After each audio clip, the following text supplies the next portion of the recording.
I wanted to first thank Antonio Subraz for pointing this issue out in his video, Globaling Accidentally Destroys the Globe.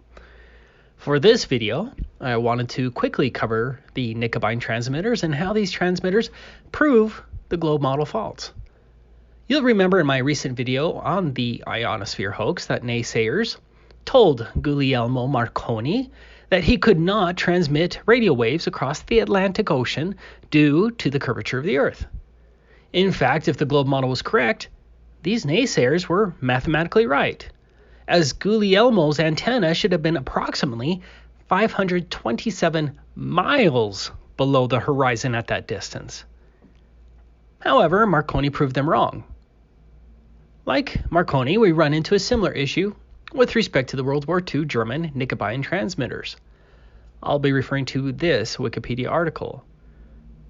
The Knickebein system was developed to enable German bombers to accurately bomb England at night or in poor weather. How it roughly worked was that one radio signal would detail the path of the bomber.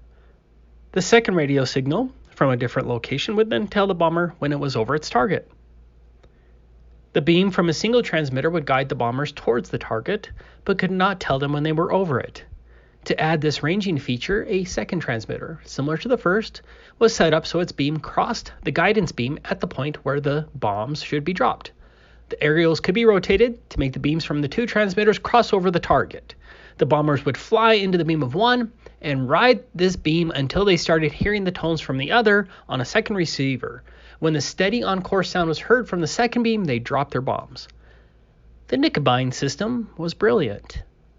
But are you starting to see the globe problem here? Efforts in Britain to block the Knickebein system took some time to get started. Well, in other words, lives were lost because of this delay.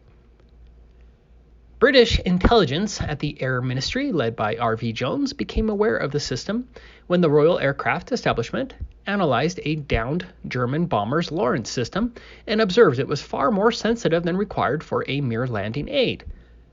Secretly recorded transcripts from German prisoner of war pilots indicated this may have been a bomb-aiming aid. Winston Churchill had also been given ultra-intelligence from decrypted Enigma messages that mentioned bombing beams. When Jones mentioned the possibility of bombing beams to Churchill, he ordered further investigation. The British codenamed the system Headache. Many in the Air Ministry did not believe that the system was in use. Frederick Lindemann, leading scientific advisor to the government, argued that any such system would not be able to follow the curvature of the Earth, although T.S. Eckersley of the Marconi Company has said it could. Eckersley's assertion was eventually demonstrated after Churchill ordered a flight to try to detect the beams. The RAF lacked equipment capable of detecting 30 to 33 megahertz Lorentz signals, so they purchased an American Helicopters S-27 amateur radio receiver from a shop in Lisle Street, London. The receiver was fitted into an Avro Anson and operated by a member of the Y service. The flight was nearly canceled when Eckersley withdrew his assertion that the beams could bend around the Earth. Jones saved the flight by pointing out that Churchill himself had ordered it, and he would make sure that the Prime Minister would get to know who canceled it. The crew were not told any specifics and were simply ordered to search for radio signals around 30 megahertz having Lorentz characteristics, and if they found any, to determine their bearing. The flight took off and eventually flew into the beam from Cleve on 31.5 megahertz. It subsequently located the crossbeam from Stolberg. Its origin was unknown prior to this flight. The radio operator and navigator were able to plot the path of the beams and discovered that they intersected above the Rolls-Royce engine factory at Derby, at that time the only factory producing the Merlin engine.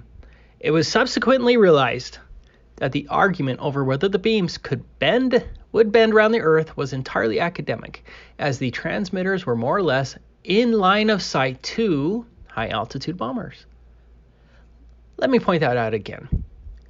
It was subsequently realized that the argument over whether the beams would bend around the Earth was entirely academic, as the transmitters were more or less in line of sight to high-altitude bombers. Is Wikipedia right? Were the transmitters in line of sight to the high-altitude bombers. Line of sight is necessary because Knickebein was a line of sight system. So, where were these Knickebein transmitters? Here's a small map. Here's a video clip describing the curvature debate between physicist R.V. Jones and Churchill's leading scientific advisor, Frederick Lindemann. There is a Knickebein station at Cleves. Somehow, a transmission from it has been confirmed at this position over in England, and the simplest interpretation was that a navigational aircraft had been out, located where the beam was positioned on this particular occasion. Dr. Jones took the message to Professor Lindemann, his old tutor and now scientific advisor to Winston Churchill, and tried to persuade him of the serious threat posed by the Knickebein beams.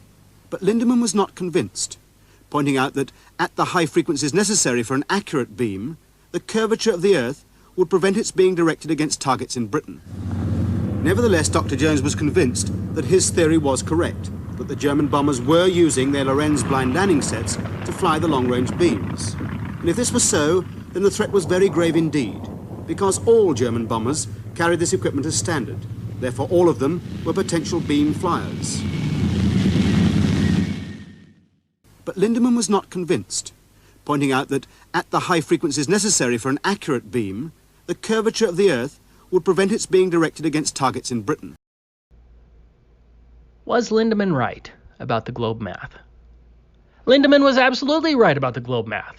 The first transmitter was set up on Stolberg Hill, located near Denmark. The hill has an elevation of 142 feet. Let's say there was a 200-foot Knickebein tower on top of the hill, which looks something like this, giving a maximum transmission height of 342 feet. The target, the Rolls-Royce factory in Derby, was at an elevation of 180 feet. The distance between Derby and Stolberg Hill is 443 miles. That gives us a target hidden height of 117,504 feet. The second tower was in Cleve. Cleve has an elevation of 39 feet, and add a 200-foot tower to get us to a maximum transmission height of 239 feet. Cleve was 331 miles away from Derby, England. That means Derby should have been 64,844 feet below the horizon. There is simply no way that there should have been any line of sight between the towers and the German bombers, which only flew at 19,200 feet. There would only be a line of sight on the flat Earth model. Looks like Wikipedia got it very wrong. In summary, the line of sight Knickebein system is a very strong proof of the flat Earth and demonstrates the foolishness of those who believe in the imaginary curvature of the Earth.